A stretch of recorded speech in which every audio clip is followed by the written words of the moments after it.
दुनिया के नक्शे कदम से एक नाम डिलीट हो गया है।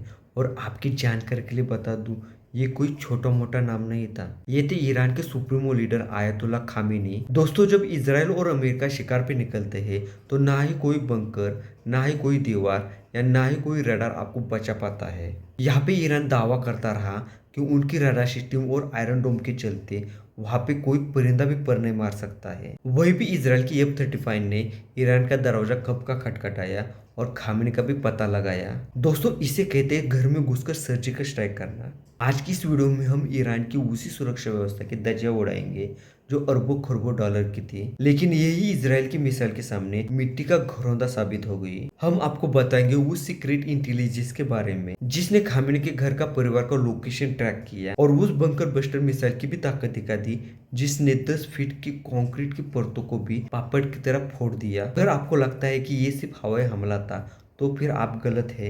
ये ईरान की सेना की सबसे बड़ी बेइज्जती की कहानी है। वीडियो में आगे हम इसराइल के ऑपरेशन खामेनी का वो सच खोलेंगे जिसे सुनते सुनते आपके शरीर के रोंगटे खड़े हो जाएंगे। तो चलिए थोड़ा भी वक्त ना गवाते हुए मुख्य मुद्दे की तरफ बढ़ते हैं।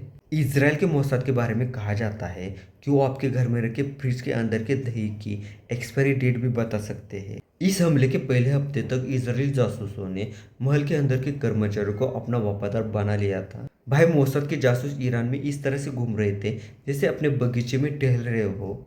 जब खामेनी अपने परिवार के साथ में डिनर की योजना बना रहे थे तब मोसाद उनके मेन्यू कार्ड को नहीं बल्कि उनकी लोकेशन को ट्रैक कर रहा था। ईरान की सुरक्षा सोती रही, लेकिन मोसाद ने उनके घर तक का, बेडरूम तक का रास्ता ढूंढ लिया था। अमेरिकी जासूसी विमानों ने ईरान के ऊपर से रडार सिस्टम को इस तरह से हैक कर लिया है जैसे कि कोई भी नौसिखिया बच्चा अपने फेसबुक का पासवर्ड भूल गया हो। ईरान को लगा कि उनका आसमान सुरक्षित है, लेकिन उनके रडार पर नो सिग्नल का ही मैसेज आ रहा था। अब ईरान की उस डिफेंस सिस्टम की बात करते हैं जिसपे उन्हें नाज है। भाई, इजराइल के फाइटर जेट ईरान के सर के ऊपर से निकल गए और उनके रडार शायद उस वक्त रील्स देख रहे थे। इसराइल ने अपने F-35 फाइटर स्टील जेट का इस्तेमाल किया। ये रडार को ऐसा चकमा दे जाते हैं जैसे कि कोई उधार लेके भाग गया हो। और जो मिसाइल गिरी उनका नाम है बंकर बस्टर। ये मिसाइल 10-10 फीट की कंक्रीट की दीवारों को ऐसे फाड़ देती है जैसे गीला कागज हो। खामेनी साहब बंकर में बैठ के ये सोच रहे थे कि वो ज्यादा सुरक्षित है, और उन्हें क्या पता उनके बंकर की गहराई नापने वाला फीता इसराइल के पास पहले से मौजूद है। इसराइल ने एक के बाद एक ऐसी मिसाइलें दागी जिससे ईरान का सुप्रीमो युग कब का धुएं में बदल गया। आए देखते उस रात की टाइमलाइन को जिससे ईरान की फूटी किस्मत और भी ज्यादा बिगड़ गई।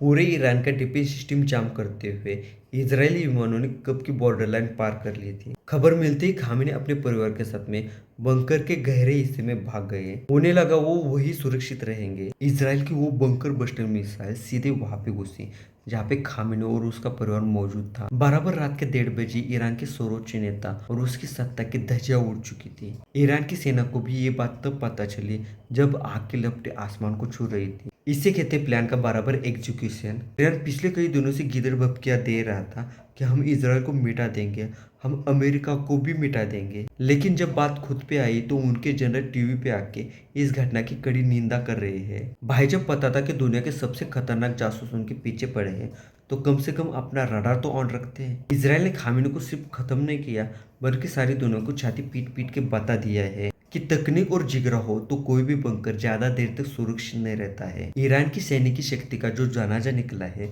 उससे संवरने में उन्हें दशकों लग जाएंगे। दोस्तों, ये था ऑपरेशन खामेनी का वो सच जो युद्ध की खबरों में आपको कहीं भी देखने को नहीं मिलेगा। इसराइल ने फिर से साबित कर दिया है कि कंक्रीट की दीवारें उनके जासूसों को कभी भी रोक नहीं सकती है। बस यही देखना बाकी है कि इसराइल इसका बदला लेता है या शोक मनाकर चुपचाप बैठ जाता है। आपको क्या लगता है इसराइल का ये कदम कितना सही है? कमेंट में अपनी राय जरूर दें और आगे भी ऐसे खबरों के अपडेट के लिए हमारे चैनल को सब्सक्राइब करना ना भूलें।